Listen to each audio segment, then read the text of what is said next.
Hello, my writerly friends. I'm Victoria, author and editor. Now, one of the questions that I hear all the time is, how do I figure out whether an editor is reputable? Or even worse, horror stories about writers who have worked with editors who turned out to not be reputable. Of course, that is a position that nobody wants to be in. Nobody wants to invest your time and your money and hand over your manuscript to somebody only to find out that this person is not professional and is doing a disservice to your work. So today I want to go over a few simple things that you can do to make sure that you are working with someone who is a quality, reputable professional. We're assuming here that you have already done the research to find some potential editors, and now you're trying to choose between them and vet them to make sure that these are editors who you will actually want to work with, editors who are going to do right by your manuscript. So one of the first things that you can look for are testimonials. Most editors are going to include testimonials on their website from writers that they have worked with in the past. These testimonials can be long or short. They may even be pulled from social media. They may be public tweets or Facebook posts. And of course, these kinds of testimonials are really positive because that means that a writer has taken the time to spread their love of their editor with their followers. So of course, when you're looking at testimonials, you want them to be glowing, you want them to be positive, but you can also look at those testimonials and consider them in relation to what you need from an editor.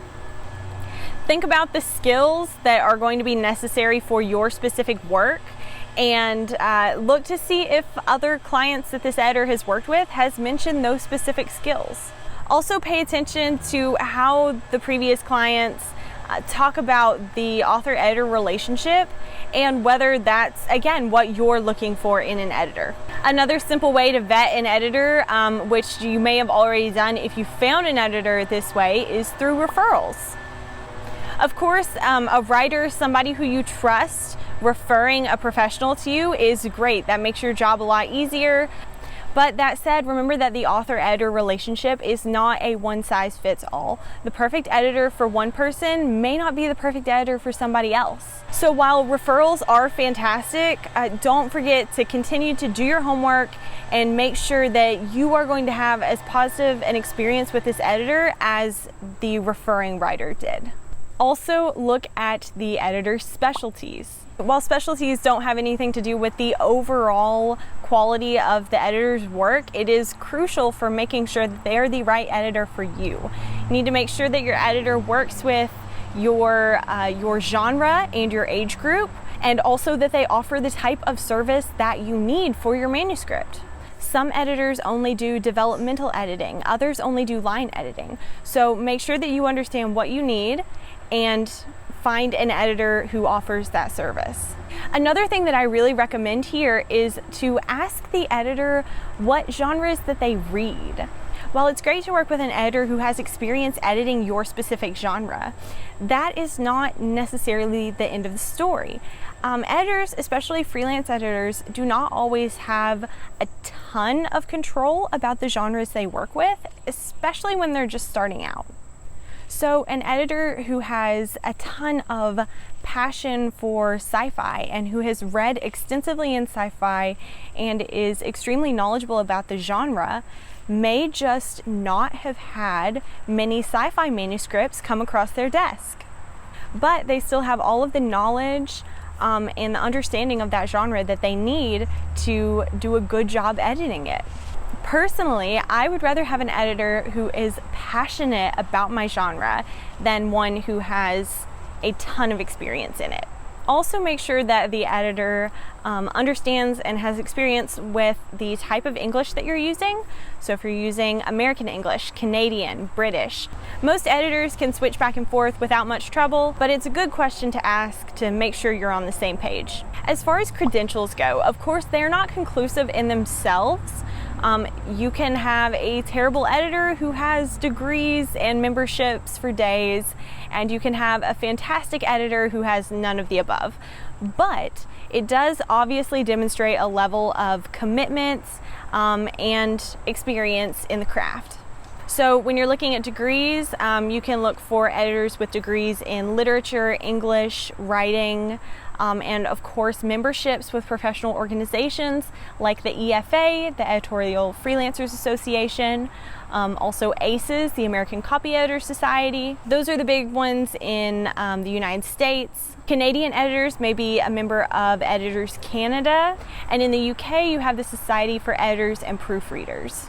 So again, memberships with those organizations just demonstrate that the editor is willing to pay their annual membership dues and take advantage potentially of some of the continuing education courses that they offer, along with the networking and just the materials that these organizations offer to help us stay current in the industry. All right, so here is the big one. When you are vetting editors, one of the quickest, most reliable indications of an editor who is not up to par is going to be their rates. Now, I know we all want to get a deal, we all want to save some money, but editors who offer services at rates that are significantly below industry standard is not a good sign.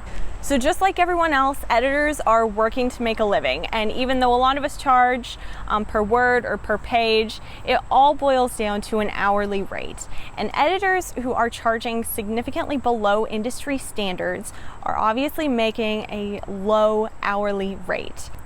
That means either A, this person is not a full-time professional, they're not doing this as their primary career, which is obviously not a great sign if you're looking for a serious, reputable professional.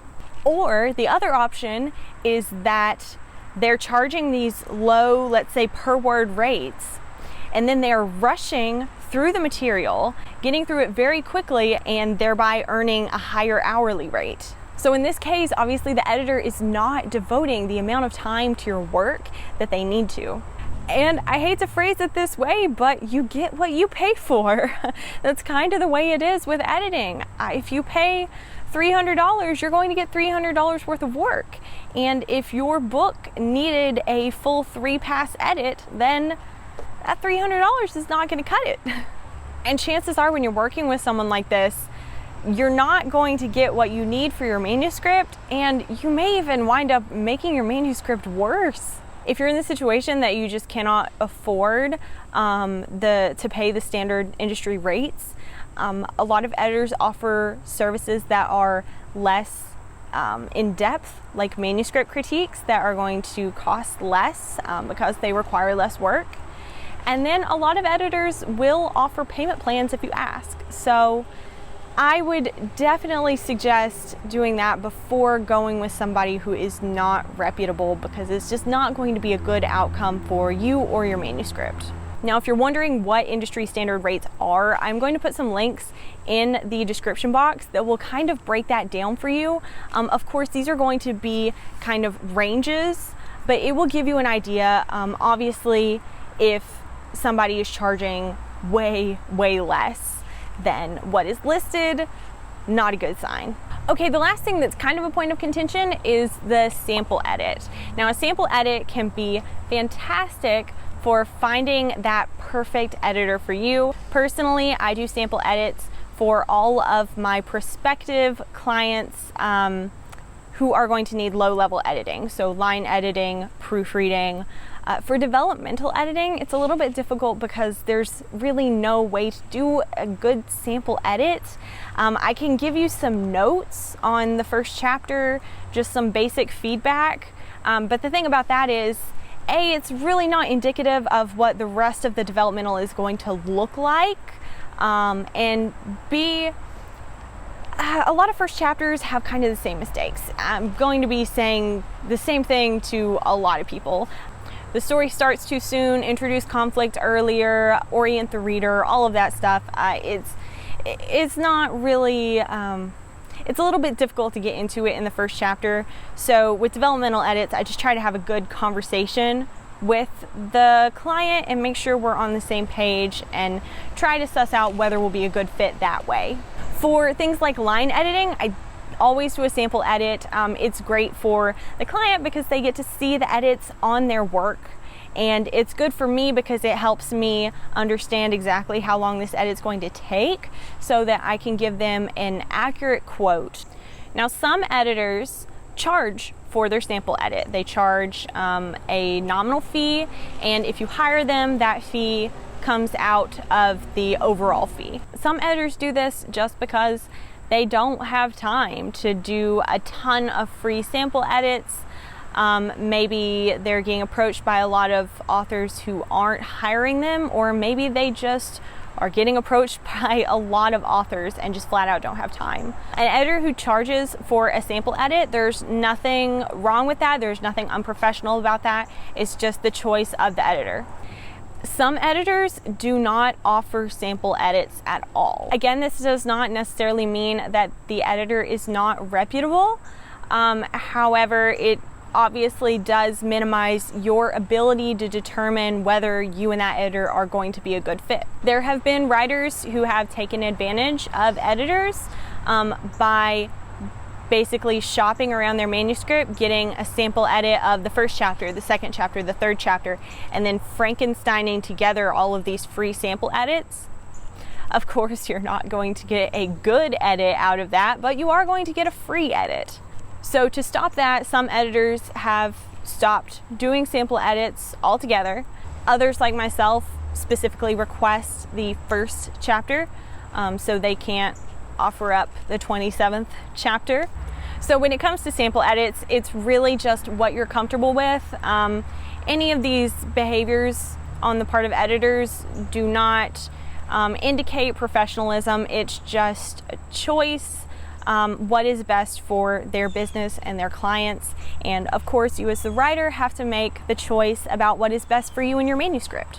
That said, when you're vetting a potential editor, don't ask to see edits they've done for previous clients. My contract and most editors' contract includes a privacy clause. I'm not permitted to share clients' work with anyone else.